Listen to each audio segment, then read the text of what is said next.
జీవులు ఆవాసము. జీవులకు ఆవాసంగా చెరువును తీసుకున్నట్లయితే దానిలో తామరాకు కింద నత్త గుడ్లను పెడుతుంది. ఆకులతో నిండిన పొదల మధ్య చేపలు గుడ్లు పెడతాయి. చిన్న చిన్న పరిమాణం గల జీవుల నుండి పెద్ద పరిమాణం గల జీవులను మనము చెరువులో చూస్తాం కదా.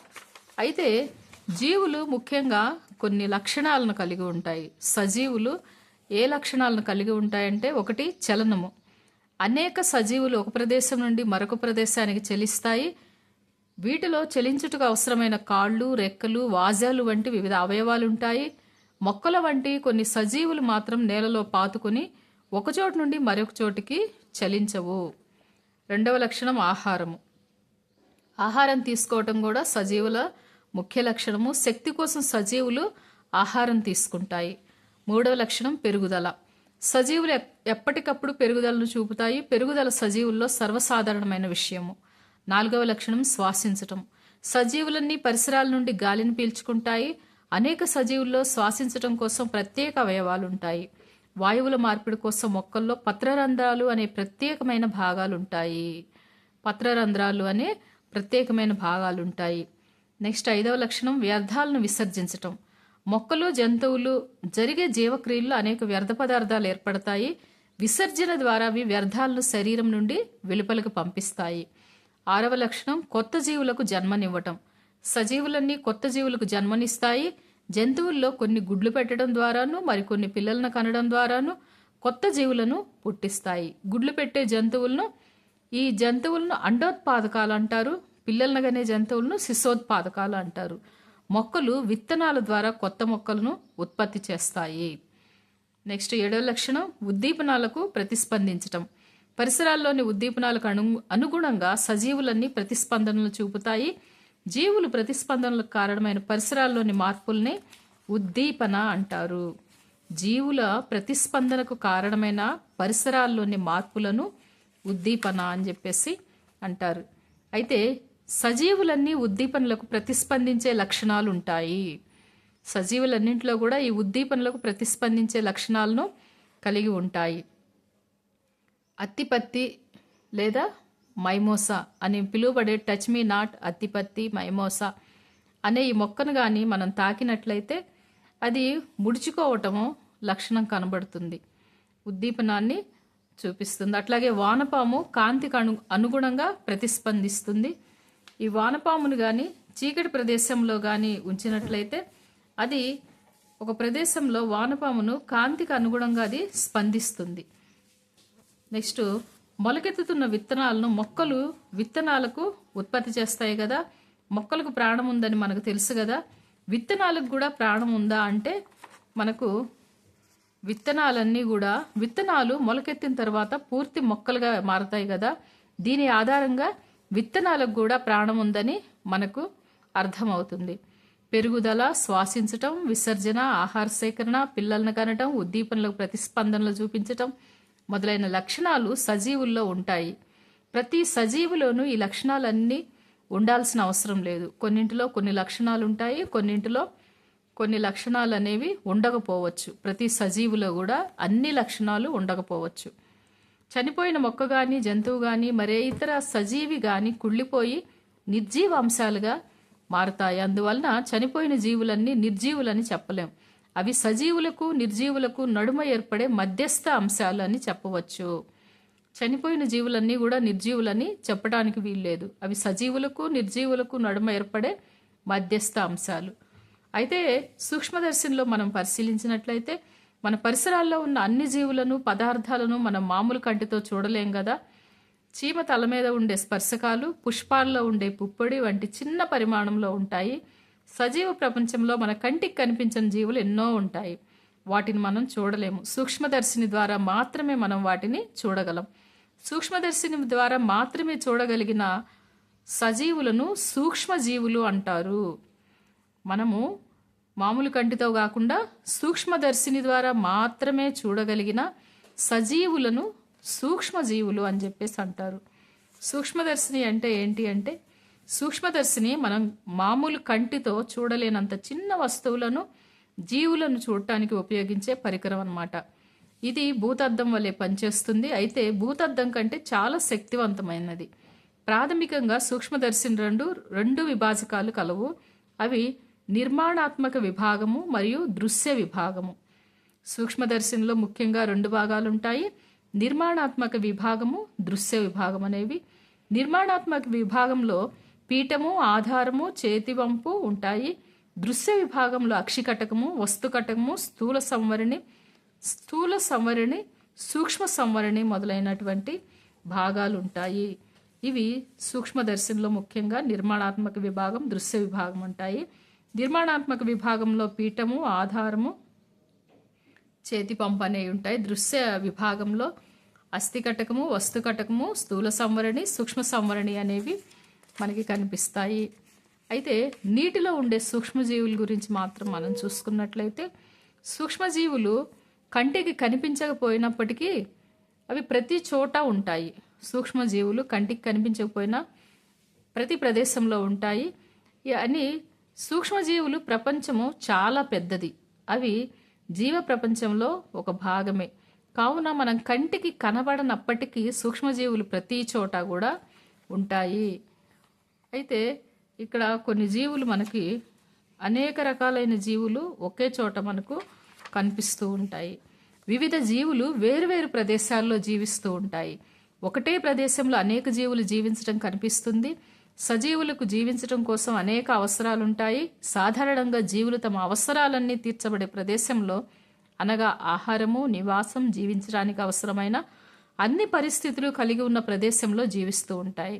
జీవులన్నీ పరిసరాలపై ఆహారము, నీరు, గాలి, నివాసం వంటి కనీస అవసరాల కొరకు ఆధారపడి ఉంటాయి. అవి జీవి యొక్క అవసరాలన్నింటినీ సంపూర్ణంగా తీర్చగలిగిన పరిసరాన్నే ఆవాసము అంటారు.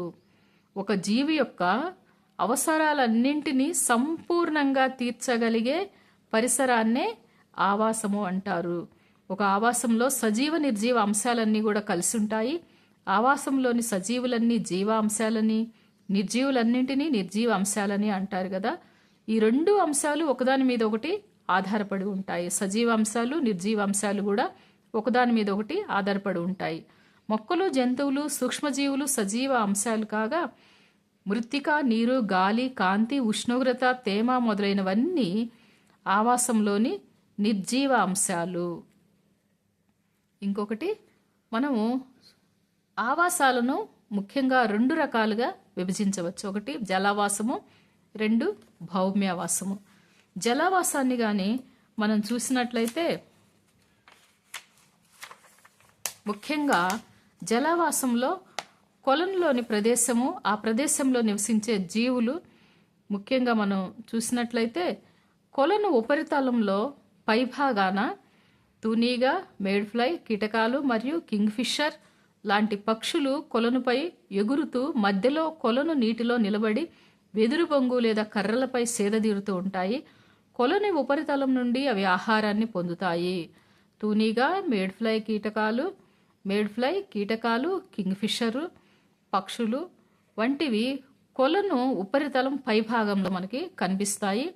నెక్స్ట్ కొలను ఉపరితలం పైభాగం వేరు, కొలను ఉపరితలం వేరు. రెండవది, కొలను ఉపరితలంలో నీటిపై గుండ్రంగా తిరిగే కీటకము, గుంట పురుగు, గుంట గురుగు, మేడ్ఫ్లై యొక్క డింబకాలు, ఫిస్టియా వంటి పూర్తిగా నీటిపై తేలే మొక్కలు, తామర వంటి వేర్లు భూమిలో ఉండి నీటి ఉపరితలంపైకి పెరిగే మొక్కలు. నీటి ఉపరితలంపై నివసించే జీవులకు తగినంత రక్షణ లేకపోవటం వలన ఇతర జీవులకు త్వరగా ఆహారంగా మారతాయి. నీటి ఉపరితలంపై బోలెడంత ఆహారం లభిస్తుంది. చేపలు సాధారణంగా ఆహారం కోసం కొలను ఉపరితలానికి వస్తూ ఉంటాయి. నెక్స్ట్, కొలను అంచుల్లో ఏమేమి జీవులు ఉంటాయంటే, చాలా రకాలైన గడ్డి మొక్కలు, కప్పలు, కొంగలు, పీతలు మొదలైన చేపలు సాధారణంగా ఇక్కడ గుడ్లను పెడతాయి. కొలను అంచుల్లో ఇవి గుడ్లను పెడతాయి. కొలను మధ్య భాగం చూస్తే నీటి బొద్దింక, జలగ, దోమల డింబకాలు ఈ ప్రదేశంలో జీవిస్తూ ఉంటాయి. చేపలు, ఎండ్రకాయలు ఈదుతూ కనిపిస్తాయి కొలను మధ్య భాగంలో. నెక్స్ట్, కొలను అడుగు భాగంలో ముఖ్యంగా హైడ్రిల్లా వంటి మొక్కలు. కొలను అడుగు భాగంలో హైడ్రిల్లా వంటి మొక్కలు, ఆల్చిప్పలు, చదును పురుగులు వంటి జంతువులు, కొన్ని జీవుల డింబకాలు జీవిస్తుంటాయి. ఆ ప్రదేశంలో కాంతి తక్కువగా ఉంటుంది. కొలను అడుగు భాగంలో కాంతి తక్కువగా ఉంటుంది. అయినప్పటికీ చనిపోయి కుళ్ళుతున్న పదార్థ రూపంలో ఆహారము లభిస్తుంది. ఇది చాలా ఇంపార్టెంట్. నెక్స్ట్, కొలనులన్నింటిలోనూ మొక్కలు జంతువుల్ని చూసినట్లయితే నీటిలో మనకు కనిపించే మొక్కలను నీటి మొక్కలని, జంతువులను నీటి జంతువులని అంటారు. నీటికి చెందిన ఆవాసాలను జలావాసాలు అంటారు కదా. భూమిపై అనేక జలావాసాలు ఉన్నాయి. అవి చిన్నవైన వర్షపు నీటి కుంటలు, నీటిని నిల్వ చేసే ట్యాంకులు, చెరువులు, చిన్న తోట కొలనుల నుండి చాలా పెద్ద ఉప్పు నీటి, మంచినీటి సరస్సులు, నదులు, సముద్రాల వరకు ఇవన్నీ కూడా నీటికి చెందిన ఆవాసాలు, జలావాసాలు. నెక్స్ట్, భౌమ్యావాసాలను చూసుకున్నట్లయితే భౌమ్యావాసాల్లో మనకు అనేక జీవులు కనిపిస్తూ ఉంటాయి. ఇవి మన పరిసరాల్లో రకరకాలైన మొక్కలు ఉంటాయి, చెట్టు, రకాల జంతువులు జీవించే ప్రదేశం, పక్షులు, ఉడతలు, చీమలు, సాలీడ్లు, నెక్స్ట్ బెరడు మీద కొన్ని రకాలైన జీవులు, తర్వాత అనేక రకాలైనటువంటి బెరడు పైన నివసించే జంతువులు, చెట్లపైన ఉండే పక్షులు, ఉడతలు, ఇవన్నీ కూడా చెట్ల దగ్గర వాటికి ఆవాసం ఏర్పరచుకొని ఉంటాయి. నెక్స్ట్, మనము మొక్కలను మాత్రమే కాకుండా మన ఇంటి ఆవరణాలు అనేక జంతువులను కూడా పెంచుతూ ఉంటాం కదా. అయితే వీటన్నింటితో పాటు మనము కొన్ని సాలీడు, కొన్ని పక్షులు, బొద్దింకలు మనతో పాటు కూడా జీవిస్తూ ఉంటాయి కదా. అట్లాగే మనీ ప్లాంట్, క్రోటాన్ ప్లాంట్స్, అలాగే మనం కొన్ని జంతువులను కూడా సంరక్షిస్తూ పెంచుకుంటూ ఉంటాము. అవి ఆవు, గేదె వంటి జంతువులు కూడా ఆహారం కోసం మనం వినియోగించుకుంటాము. వాటి కోసం మనం షెడ్లను ఉపయోగించి వాటిని బాధ్యతగా వాటికి ఆహారం పెడుతూ మనము ఎంతో ప్రేమతో చూసుకుంటూ వాటిని మనము పాల కోసం, మాంసం కోసం వాటిని ఉపయోగించుకుంటాము. అలాగే కుక్కలను పెంచుకుంటారు కొందరు. ఇవి కూడా మనకి మన ఇంటిలో మనతో ప్రేమగా మెలుగుతూ ఉంటాయి. అయితే ఇదంటే కూడా మన ఇంటి ఆవరణంలో ఉండేటువంటి జంతువులు. ఇంకొకటి తోటలు. తోట ఆవరణం ఎట్లా ఉంటుందంటే, సాధారణంగా రైతులు రకరకాలైన పండ్ల తోటలను పెంచుతూ ఉంటారు కదా. అయితే ఈ తోటల్లో కూడా చిన్న చిన్న కలుపు మొక్కలు అనేవి పెరుగుతూ ఉంటాయి. వివిధ రకాలైన జంతువులు కూడా అక్కడ మనకు కనిపిస్తాయి. వివిధ రకాలైన మొక్కలు, అట్లాగే మొక్కలు, జంతువులు అన్నీ కూడా కలిసి ఆ ప్రదేశాల్లో నివసిస్తూ ఉంటాయి. ఈ విధమైన మొక్కలు, జంతువులు భూమిపై నివసించే ఈ యొక్క వాతావరణాన్ని భౌమ్యావాసాలు అని చెప్పేసి అంటారు. నెక్స్ట్, ఆంధ్రప్రదేశ్లో విభిన్న రకాలైన ఆవాసాలు ఎట్లా ఉంటాయి అంటే, విశాఖపట్నం, మన రాష్ట్రంలో రకరకాలైన ఆవాసాలను మనం చూడవచ్చు. విశాఖపట్నం, తూర్పుగోదావరి జిల్లాల్లో కోరింగ మడ అడవులు వ్యాపించి ఉంటాయి. రాయలసీమలో రాయతీర్థం వద్ద పొడిగా ఉన్న ఆకురాల్చే అడవులు, శేషాచలంలో నల్లమల్ల అడవులు, ఉత్తర కోస్తా ప్రాంతాల్లో సింహాచలం కొండలతో గడ్డి భూములు, అరకు, లంబసింగిలో లోయలు, గోదావరి జిల్లాలో పాపికొండలు, కృష్ణా జిల్లాలోని కొండపల్లి సంరక్షిత అడవులు, పీఠభూమి ప్రాంతంతో పాటుగా ఆంధ్రప్రదేశ్లో మనం చూడగలిగిన ప్రధాన భౌమ్యావాసాలు కృష్ణా, పశ్చిమ గోదావరి జిల్లాల్లో విస్తరించి ఉన్న అతి పెద్ద మంచినీటి సరస్సు కొల్లేరు. తర్వాత నెల్లూరు వద్ద మనం ఉప్పునీటి సరస్సు, పులికాట్ సరస్సు ఉంటుంది. బంగాళాఖాతం మన రాష్ట్రంలో ప్రవహిస్తున్న నదులతో పాటుగా మనము జలావాసాలని, మన రాష్ట్రంలో విభిన్నమైన ఆవాసాలు, అనేక రకాలైన మొక్కలు, జంతువులతో కూడిన ప్రదేశాలు మన రాష్ట్రంలో మనం చూడవచ్చు, మన ఆంధ్రప్రదేశ్ రాష్ట్రంలో. నెక్స్ట్, ఇక్కడ ముఖ్యాంశాలు ఏంటి అంటే, ఈ లెసన్లో ముఖ్యాంశాలు, మన పరిసరాల్లో సజీవులు, నిర్జీవులు కూడా ఉంటాయి.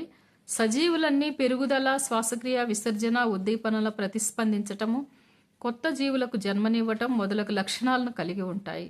సజీవుల్లో మొక్కలు, వృక్షాలు జంతువుల వలె చలనం చూపవు. జంతువుల్లాగా మొక్కలు, వృక్షాలు అనేవి చలనం చూపవు, ఒకే చోట ఉంటాయి. జీవుల్లో ప్రతిస్పందనకు కారణమయ్యే పరిసరంలోని మార్పును ఉద్దీపన అంటారు. సూక్ష్మదర్శిని ఉపయోగించి అతి చిన్న జీవులను చూడగలం. ఈ జీవులను సూక్ష్మజీవులు అంటారు. చనిపోయిన జీవి సజీవులకు, నిర్జీవులకు మధ్య దశలో ఉన్నట్లుగా భావించవచ్చు. ఆవాసమనగా జీవులు జీవించడానికి అవసరమైన పరిస్థితులన్నింటినీ కల్పించే ప్రదేశము.